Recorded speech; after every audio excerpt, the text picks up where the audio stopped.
All right, YouTube, how you guys doing? This is Mike. This is Jenny. Pratt Family Homestead. Hey, we got a little PSA, a little public service announcement we want to share with you guys today. And it involves something that, well, Jenny's going through, but the whole family's had to go through as well with her, but not as much as she has. And we're hoping that this video, the point of this video is that hopefully it helps one person and gets one person thinking about what they need to do. Jenny had posted about this on her personal Facebook page, was it about 3-4 weeks ago? Yeah. And one of I don't know what the date is today, so yeah, something like that. I know what the date is today. Today's my grandpa's birthday. And one of those comments on that Facebook post was that because of me sharing this, it has influenced her to get stuff taken care of. Right. And that comment right there, at first you didn't want to post anything on Facebook at all. No, I wasn't going to. She wasn't going to make it real super public knowledge or anything. But then I think that comment was kind of like, oh, it was worth sharing and all that. So that's why we're doing this video. Everything in theory is okay, but go ahead, babe. So I have been diagnosed with melanoma skin cancer. The silver lining to that is was caught as early as possible. Like with stage 0 is what it was. It was just on the surface of the skin. I had a spot on my arm. We just got back from the hospital today from the, well, we'll tell the whole story, I guess, but Yeah. This is the second time she's had a chunk taken out of her arm. I had a very, very, very small portion of it biopsied 2 years ago, and it came back clean. But the spot didn't look right. It was very abnormal. Everybody kept saying I had a bug on my arm, and kind of looked like a triangle. It was different shades of brown, and it just looked funky.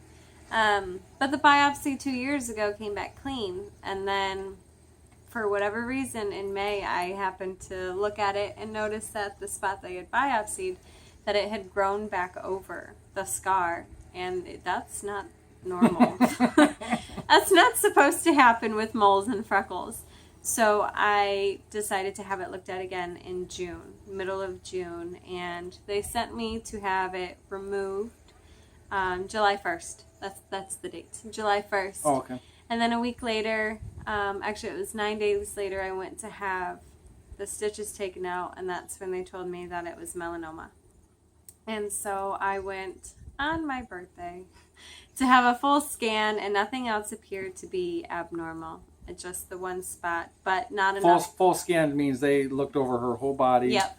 And we thought we had found some moles and freckles that we thought were kind of, because you had a check sheet of what to look for, and so we started looking, and we found a couple that we thought were issues, but the doctor looked them over and said, you know, if you see it and you draw an imaginary line in between, if it's even on both sides, there's no weird borders, there's no weird color changes through it, they're not large, then everything should be fine. But that's something that you got to keep an eye on them, got to do monthly checks, skin checks, lymph node checks, make sure that everything else is fine. So it was just the one on my arm. The dermatologist had not taken enough of the skin, so I had to go back in today.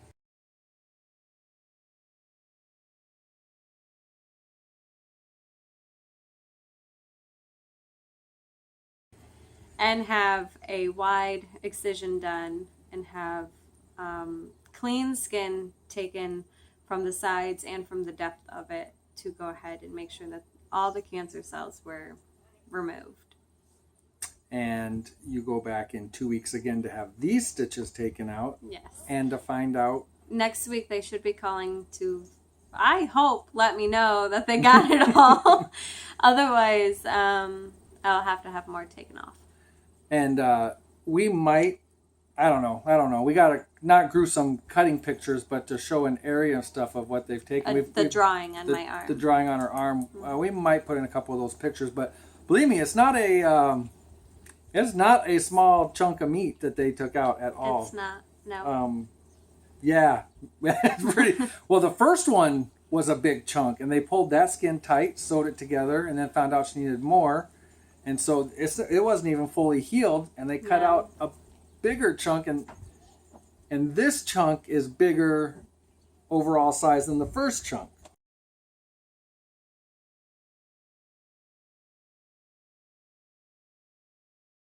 Yeah. A lot. It is quite a bit. So I guess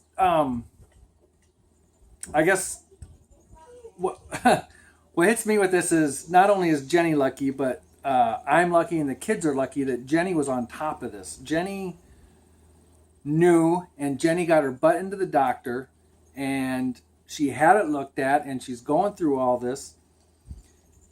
I would have looked at my mole or freckle and been like, oh, it's changed. Oh, it looks funny. Jeni would have bugged me for the next 5 years to go get it done. Yep.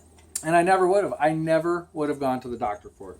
No. I would very strongly consider going to the doctor now.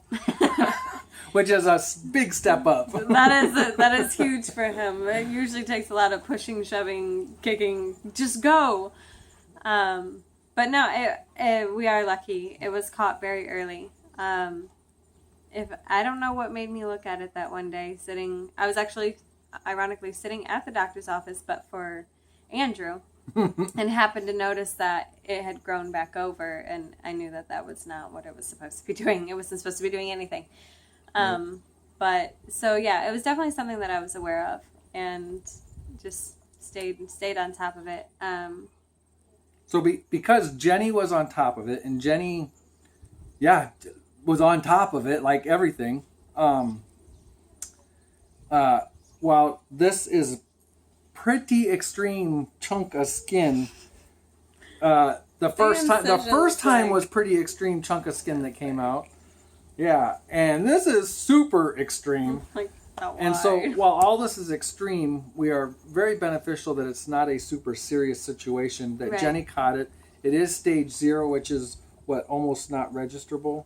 Yeah, I mean it. If that's even a word, if I said that right. Registrable. Registrable. They actually almost couldn't even measure it. It was that early on. They couldn't even really measure it. But the chunk that the dermatologist had removed, the cancer cells went all the way to the edges, and so that let them know that not enough was taken off to have a clean skin margin area.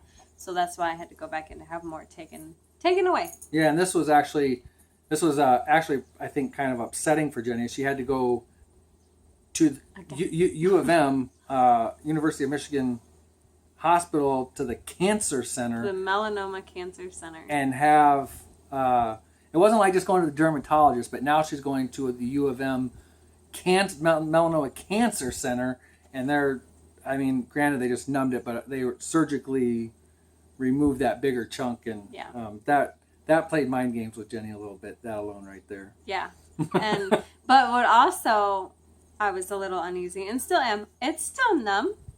So the pain is not kicked in yet. That's why I'm still able to smile. We just got home, so we're like, let's do it. Let's do it. We were actually going to do this video before Jeni went today, but things have just been busy and crazy, and we didn't get to it. So it was like, well, before the feeling comes back to your arm, let's go ahead and knock this out. Yeah, before the true words come out.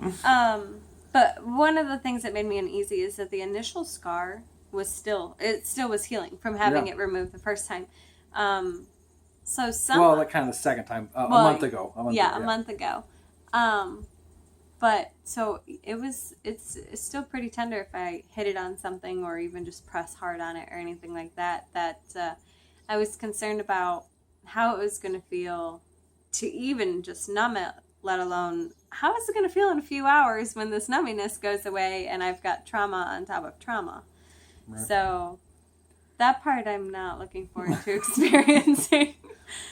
But it's taken care of. It's removed. It's gone. Kind of the crummy part is it does put me at higher risk.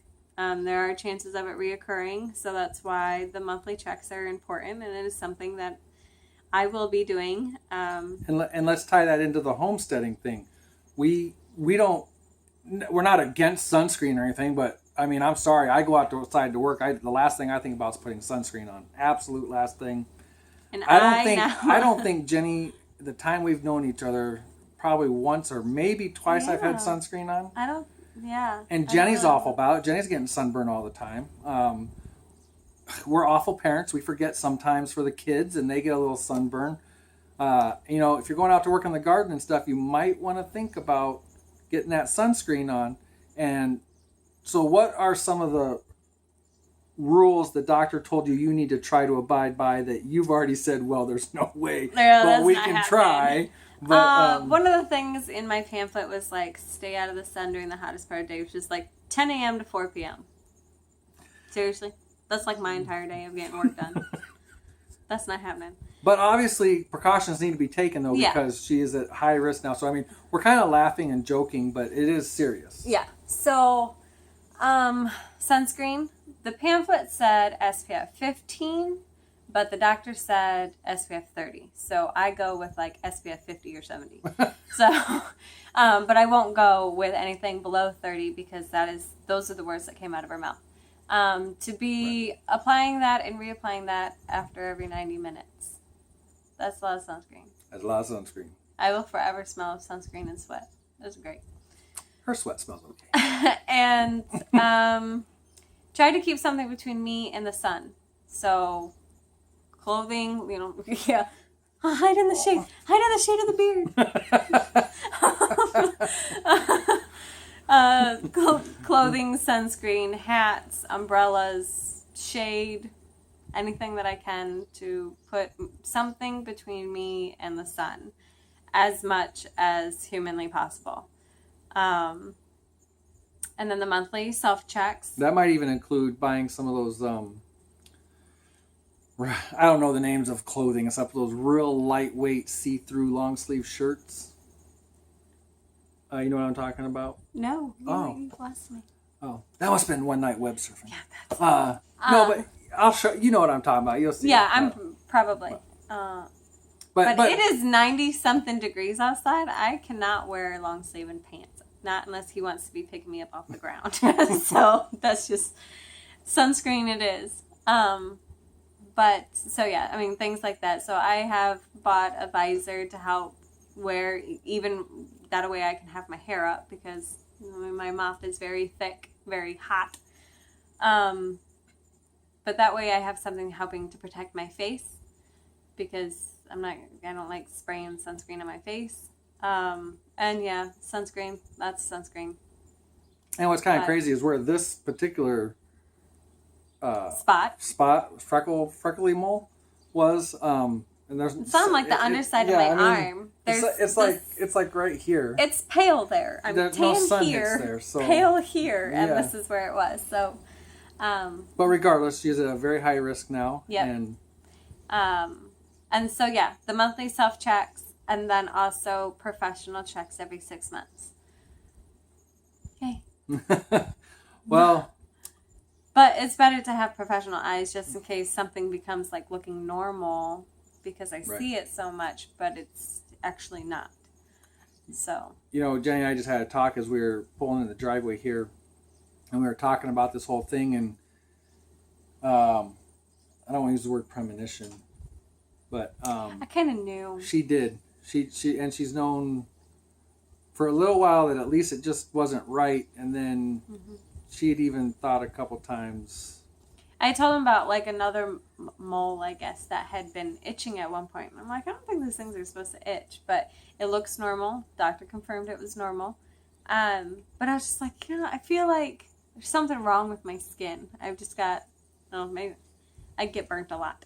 But then even before having this spot fully removed, I just kind of knew that it was skin cancer. I just knew. It didn't look right. It didn't feel right. It had changed since the first biopsy. I knew that that's what it was. That was a battle that we were going to be coming up against. Thankfully, it's a easy fix battle. Surgery is supposed to just go ahead and take care of it. But it still stinks, and it definitely does put me at higher risk of skin cancer again, other cancers. So kind of a bummer at age 30, you know. And actually, she was diagnosed at 29. I was diagnosed at 29. So just because you think you haven't been out in the sun for 30, 40 years yet, that doesn't really mean anything at all. Yeah, I mean. Yeah, I have a lot of sun exposure to go up against still. And so it's definitely something I'm going to stay on top of and have checked out at any point in time that I'm concerned. But it really can happen no matter what. And it doesn't matter. It doesn't matter where. Even one of the things the doctor said is it could appear anywhere, and not just where the sun touches. It can appear anywhere. It can appear on your head, in your gums.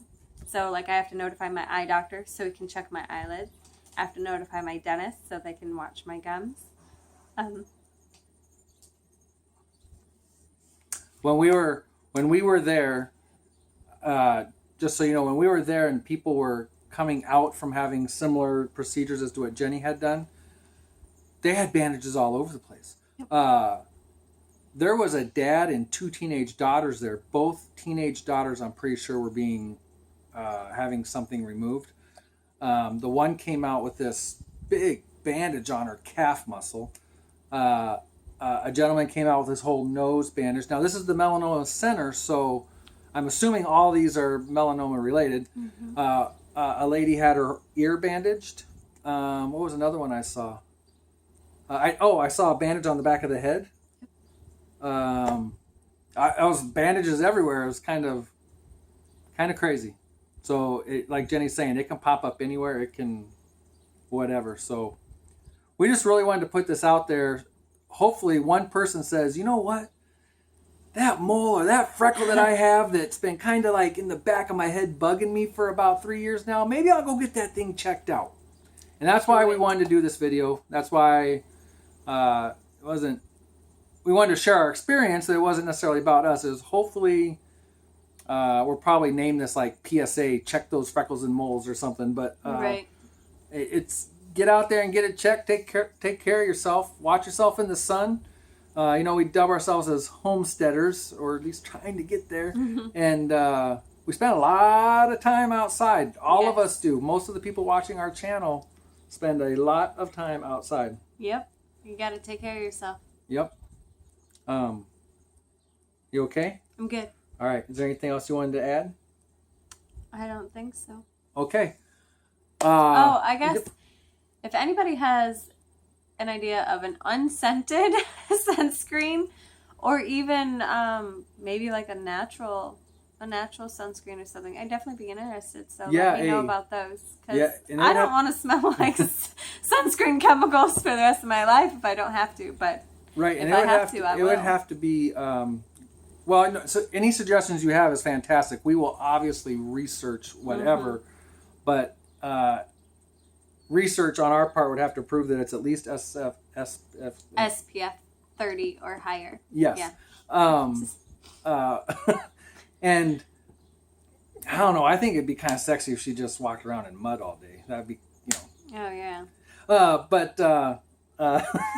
give us your suggestions, and we'll try them out. We'll research them. We'll see what may or may not fit us. Whatever you suggest might be fantastic, but Jenny's very sensitive to smells. Also, she gets migraines very easily. Yep.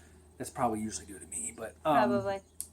So we have to take in account for scents and everything like that. So, yeah. I think that's all. Okay.